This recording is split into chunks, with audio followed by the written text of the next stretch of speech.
से बता दें आसिफ साहब कश्मीर से।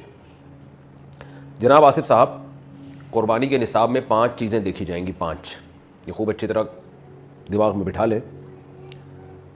और ये 5 चीज़ें किस दिन देखी जाएंगी? बकरीद की सुबह सादिक यानी 10 ज़िलहिज्जा की सुबह सादिक से लेकर 12 ज़िलहिज्जा के गुरूब आफ्ताब, यानी ये जो 3 दिन है ना क़ुरबानी के, 10, 11, 12, इन 3 दिनों में कोई शख्स साहिब निसाब हो तो उस पर क़ुरबानी वाजिब है। साहिब निसाब का मतलब क्या है? यहाँ पर क़ुरबानी पर खूब समझ लें। सोना हो किसी के पास, या चांदी हो, या माल तिजारत हो। तिजारती माल का मतलब वो चीज़ जो बेचने की नीयत से ख़रीदी हो। कोई प्रॉपर्टी है, बेचने के लिए ख़रीदी। दुकानदार का जो जितना सामान दुकान में पड़ा होता है सब बेचने के लिए ख़रीदा होता है। कोई कपड़ा आपने ख़रीदा था, ख़रीदते हुए बेचने की नीयत थी, तो ये तिजारती माल कहलाता है। चौथी चीज़ है नकद रकम, कैश, यानी जो भी आपके पास बैंक में या जेब में जो कैश अमाउंट पड़ा होता है। ये 4 चीज़ें हो गई। 5वीं चीज़ है ज़रूरत से ज़ायद सामान। ज़रूरत से ज़ायद सामान में बहुत तफसील है। आसान इसकी एक जो हम अगर ज़ब्त कर सकते हैं तो वो चीज़ जो पूरे साल भी इस्तेमाल ना होती हो। घरेलू चीज़ों में वो चीज़ें जो पूरे साल भी इस्तेमाल ना होती हो, जैसे कपड़े कोई या बर्तन है, डिनर सेट है, पूरे साल इस्तेमाल नहीं आता। इसी तरह कोई प्रॉपर्टी पड़ी हुई है जो ना किराए पर दी है आपने और ना आप उसमें रहते हैं, वो प्रॉपर्टी भी ज़रूरत से ज़ायद में दाखिल है। तो ये जो 5 चीज़ें हैं, किसी के पास ये 5 चीज़ें, इनकी जो वैल्यू लगाई जाएगी तो इन 5 चीज़ों का मजमुआ अगर 52.5 तोला चांदी के बराबर है। 52.5 तोला चांदी आजकल 65-70 हज़ार के लगभग है, नेट पे सर्च कर लीजिएगा।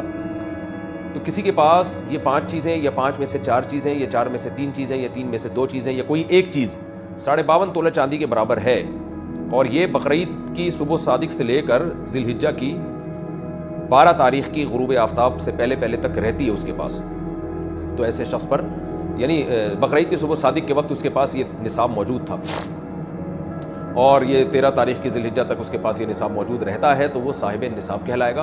13 तारीख़ नहीं, सॉरी 12 तारीख़, 10, 11, 12, 3 दिन, तो वो साहिब निसाब कहलाएगा और उस पर क़ुरबानी वाजिब है। बशर्ते के ये जो 5 चीज़ें या 4 या 3 या 2 चीज़ें मैंने बताई हैं, इनमें से सबसे पहले कर्ज़ा माइनस किया जाएगा, यानी कर्ज़ा माइनस करके 52.5 तोला चांदी के बराबर बन रहा हूँ। इसी तरह गैस बिजली का बिल जो इनके ऊपर लाजिम है वो भी इसमें से, या जो महीने का राशन आएगा वो भी माइनस किया जाएगा। जो घर का ज़रूरी राशन होता है ना, वो भी माइनस किया जाएगा। माइनस करने के बाद अगर 52.5 तोला चांदी के बराबर रकम बच रही है तो ऐसे शख्स पर क़ुरबानी वाजिब है, चाहे मर्द हो चाहे औरत हो।